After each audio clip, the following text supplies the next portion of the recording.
अस्सलाम वालेकुम, welcome to easy सिलाई टाई एंड टिप्स।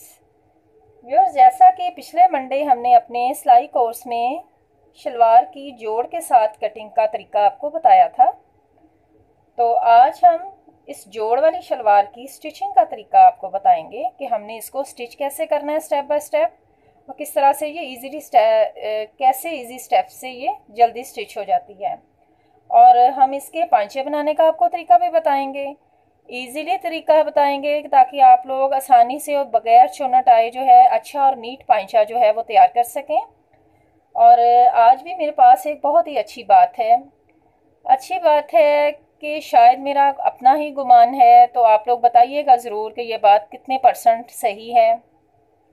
बात ऐसी थी कि एक बात हम स्टार्ट में ही कर लेते हैं। एक होती है अल्लाह ताला की मर्ज़ी और एक होती है बंदे की मर्ज़ी।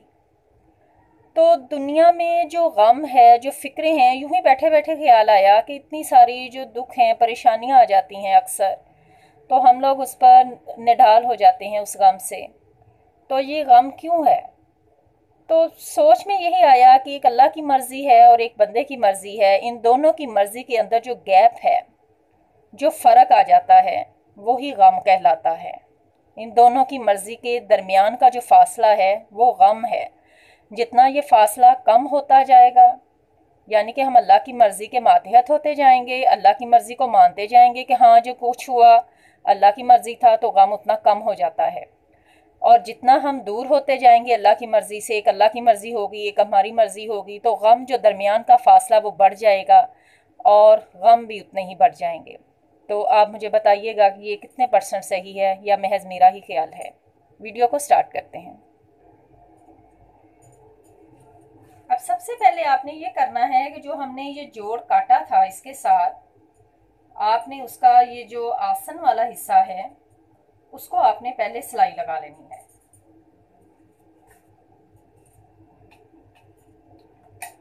जो छोटी साइड वाला हिस्सा है ना, उसको आपने सिलाई लगा लेनी है।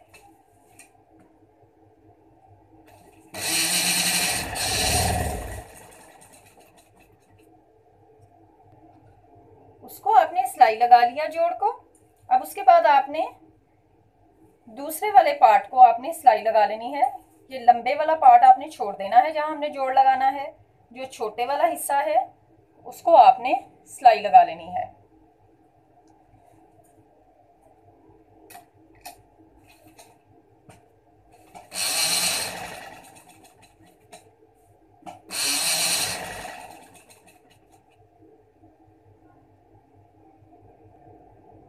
यहाँ सिलाई को जब आपने कंप्लीट कर लेना है, इसको ओपन करें। अब ये जो पीसेस हमारे पास बचे हैं दो, क्योंकि हमने जोड़ को पहले से सिलाई लगा ली है, एक पीस को आपने यहाँ पहले सिलाई लगा लेनी है, यहाँ इस जोड़ के साथ।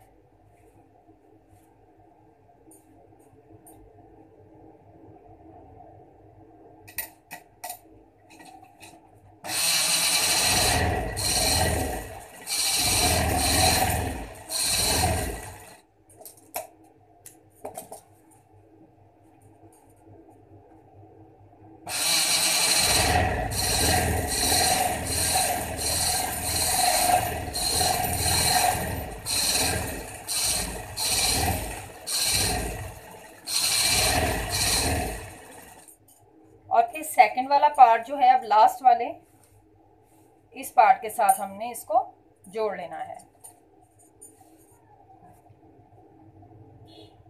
जब आप दोनों आसन की सिलाई पहले लगा लेंगे तो आपके लिए ऑटोमेटिकली आपको समझ आ जाएगी कि अब आपने दो पीसेस को कैसे जोड़ना है।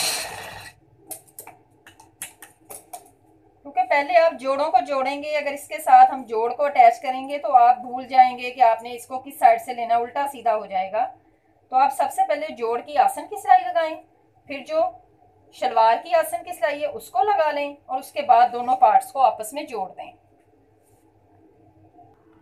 इस तरह से जो जोड़ जो हैं ये हमने शलवार में अटैच कर लिए हैं।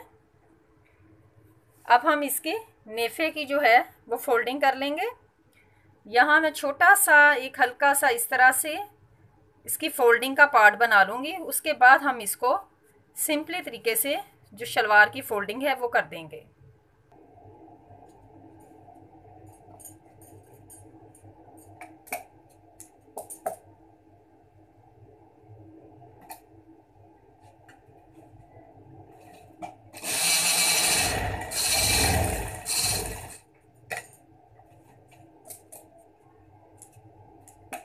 ये इलास्टिक के लिए मैंने इसको थोड़ा सा इतना सा फोल्ड कर लिया है, जो जगह हम खाली रखेंगे। फिर इसको यूं फोल्ड किया, तकरीबन 2 इंच फोल्डिंग हमने रखा था।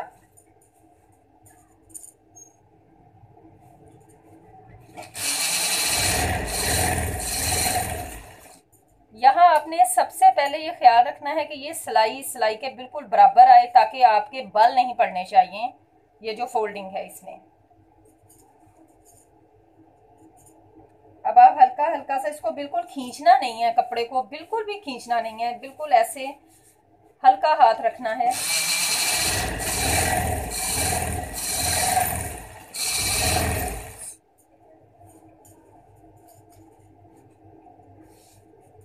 इसी तरह से थोड़ी थोड़ी सी फोल्डिंग को ऐसे रेडी करते रहें, इस तरह से।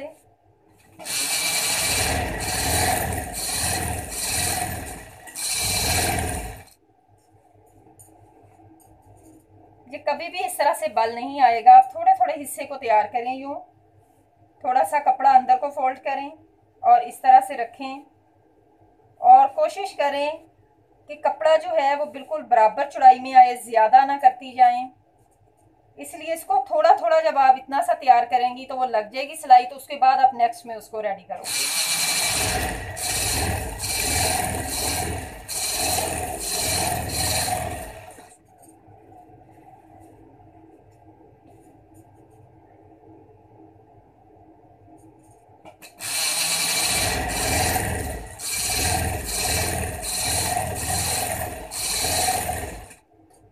अब ये देखें, जो नेक्स्ट जोड़ वाला भी हिस्सा आया है, आपने अब इसी को यहाँ बिल्कुल जोड़ के साथ ही रखना है। अगर आप इसको हल्का हल्के हाथ से ढीला ढीला सा रखेंगे तो ये जोड़ कभी भी आगे पीछे नहीं आएगा, वरना अगर आप खींचते जाएंगे तो ये आहिस्ता आहिस्ता टर्न होके आगे को आता जाएगा और सारे बल पड़ जाएंगे आपकी फोल्डिंग में।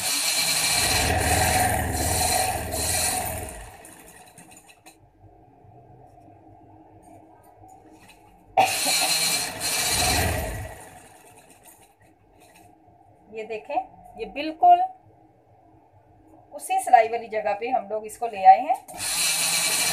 अब ये जो फोल्डिंग हमने रखा था, इसको हमने छोड़कर तो इधर वाली साइड पर आना है, इसको हमने खुला रखना है। अब इसको सुई को नीचे उतार लें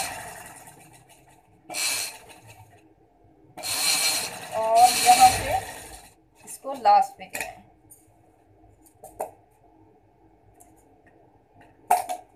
इस तरह से, और ये हमारा जो पार्ट है ये भी तैयार हो जाएगा। अब हम इसके पांचों की तैयारी का करते हैं।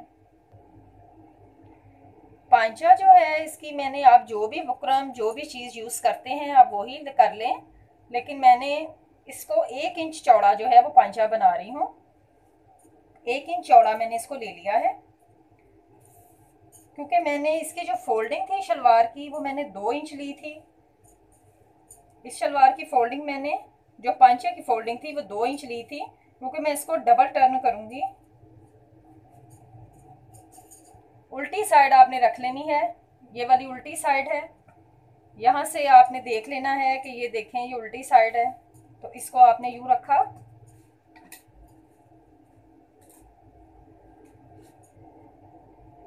यहाँ इसको रखें बुकरम को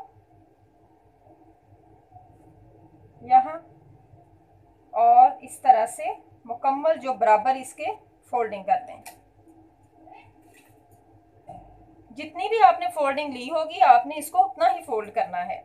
मैं इसको डबल इसलिए करूंगी, लाइट कलर का कपड़ा है, तो जब ये पांचा तैयार होगा तो उसमें से फिर ये बुकरम का जो हल्का सा ये आ जाता है यूं करके, ये देखें, तो ये फिर 2 शेडेज हो जाएंगी, तो इसलिए मैंने इसकी डबल फोल्डिंग ही ली थी। लाइट कलर के कपड़े की हमेशा डबल फोल्डिंग लें।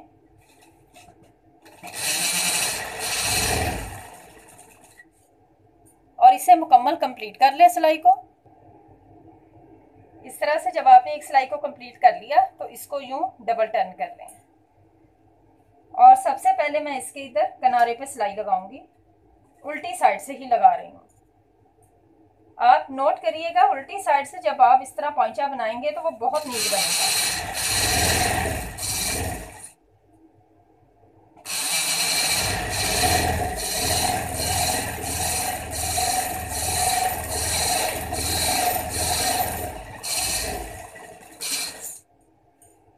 ये देखें, कोई बल नहीं आया है सीधी साइड पर।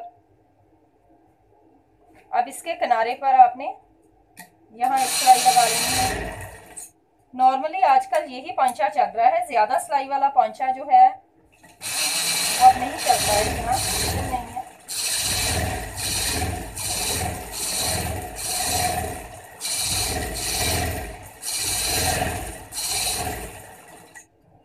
ये देखें, ये बिल्कुल नीटली जो है ये पांचा जो है वो रेडी है। इस तरह से पांचे बनाने के बाद आप इसकी साइड की सिलाई लगाएं।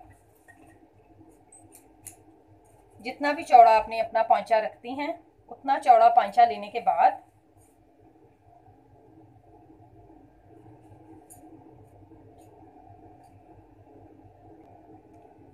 इस तरह से,